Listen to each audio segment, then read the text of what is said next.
Hello बच्चों, welcome. आज हम एक ऐसे सफर पे चलने वाले हैं जहां चाय की खुशबू है, दोस्ती है और हैं असम के ब्यूटीफुल टी गार्डन्स। सोचो, ट्रेन की खिड़की से बाहर ठंडी हवा आपके चेहरे पर, और तभी एक जानी पहचानी आवाज आती है। ये आवाज सुनी है ना? ये आवाज इस कहानी का दिल है। यहीं से हमारी स्टोरी शुरू होती है, एक ट्रेन के कंपार्टमेंट में।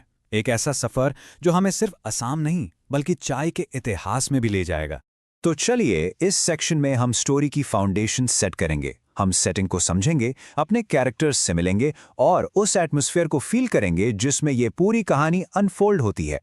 ये खूबसूरत कहानी लिखी है अरूप कुमार दत्ता ने। वो असम के ही रहने वाले हैं और इसीलिए उन्होंने इस रीजन की सुंदरता और वहाँ के चाय के बागानों को इतने बेहतरीन ढंग से शब्दों में पिरोया है। उनकी राइटिंग से पूरा लैंडस्केप जिंदा हो उठता है। अब इमेजिन करो, आप एक ट्रेन में हो। प्रंजोल, जो असम में रहता है, उसने अपने दिल्ली के क्लासमेट राजवीर को गर्मियों की छुट्टियां अपने घर बिताने के लिए इनवाइट किया है। और उसका घर कहाँ है? इंडिया के टी कंट्री यानी अपर असम के दिल में। ये ट्रिप सिर्फ एक वेकेशन नहीं बल्कि एक डिस्कवरी की जर्नी है। ओके, अब असली कहानी शुरू होती है। ट्रेन चल पड़ी है, चाय सर्व हो चुकी है और एक ऐसी कॉन्वर्सेशन शुरू होती है जो इस कहानी को आगे बढ़ाएगी। हर डिटेल पे ध्यान देना, क्योंकि हर डिटेल हमारे कैरेक्टर्स के बारे में कुछ नया बताएगी। चलो मिलते हैं हमारे दो हीरो से। एक तरफ है प्रंजोल, जिसके लिए असम के चाय के बागान उसके रोज की जिंदगी का हिस्सा है, और दूसरी तरफ है राजवीर, दिल्ली का लड़का जो पहली बार ये जादू देखने आया है। उसकी क्यूरियोसिटी इस कहानी को आगे ले जाती है। सोचो जरा, जैसे ही दोनों चाय पीना शुरू करते हैं, राजवीर एक शॉकिंग फैक्ट बताता है। वो कहता है कि पूरी दुनिया में हर दिन 80 करोड़ यानी 800 मिलियन से भी ज्यादा कप चाय पी जाती है। ये सुनकर प्रांजल भी हैरान हो जाता है और कहता है, वाओ, चाय सच में बहुत पॉपुलर है।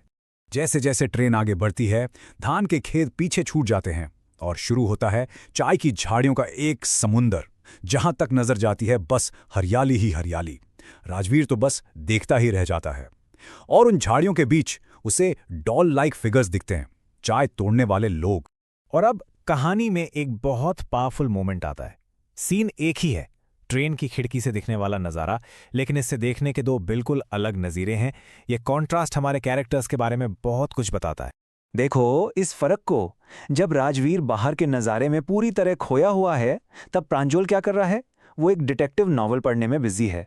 जब राजवीर जोश से कहता है, हे एक टी गार्डन, तो प्रांजल बस इतना कहता है, ओह, अब हम टी कंट्री में हैं।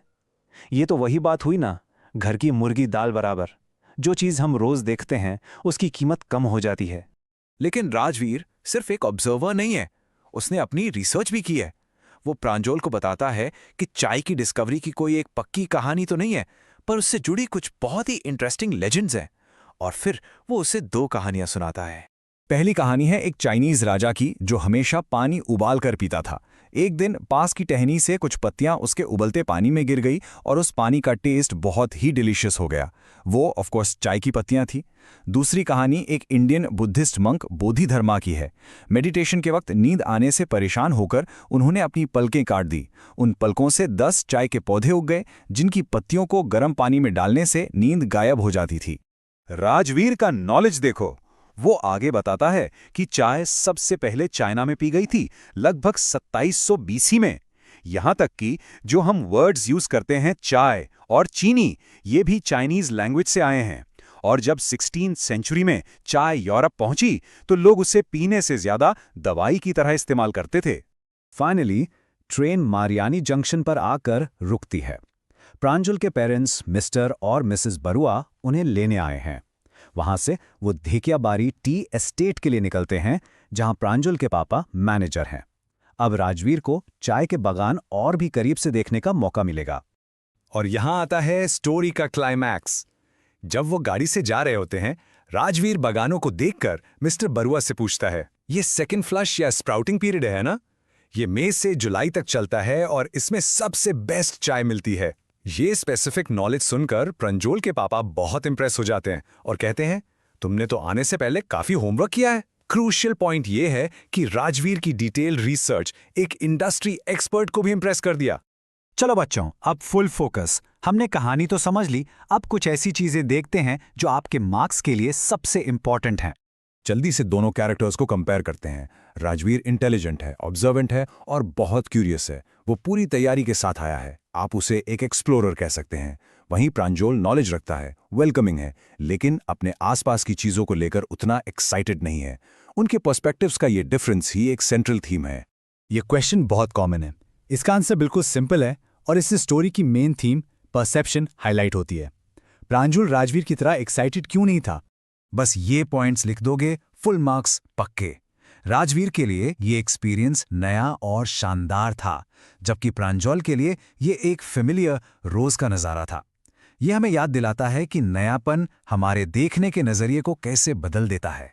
तो अब ये लॉन्ग आंसर टाइप क्वेश्चन, आखिर राजवीर के पास ऐसी क्या इन्फॉर्मेशन थी जिसने मिस्टर बरुआ, जो खुद एक एक्सपर्ट हैं, को इतना हैरान कर दिया? चलो उसकी नॉलेज की डेप्थ को डिटेल में देखते हैं। राजवीर को सब कुछ पता था। उसे लेजेंड्स पता थे, हिस्ट्री पता थी, यहाँ तक कि लिंग्विस्टिक ओरिजिन्स भी। लेकिन सबसे इंपॉर्टेंट पॉइंट था सेकंड फ्लश वाला। ये एक टेक्निकल डिटेल थी जिससे पता चलता है कि उसने कितनी डीप रिसर्च की थी। इसी बात ने मिस्टर बरुआ का दिल जीत लिया। Okay, time for a super fast revision. 5 points, पूरा chapter clear, let's go. 1.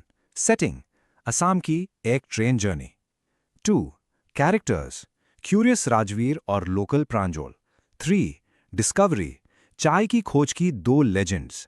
4. Climax, Rajveer का सेकंड फ्लश का नॉलेज। एंड 5. की थीम, नई नज़रों से दुनिया को देखने की खुशी। बस इतना याद रख लो and you are ready for any question. So बच्चों, द क्रूशियल पॉइंट इज, आपका नजरिया ही आपकी सबसे बड़ी ताकत है। हमेशा राजवीर की तरह क्यूरियस रहो, सीखते रहो। अपने आसपास की दुनिया को, चाहे वो कितनी भी फेमिलियर क्यों ना हो, एक नई नज़र से देखो। अगर ऐसा करोगे तो आपको हर आम चीज में जादू नजर आएगा। All the best.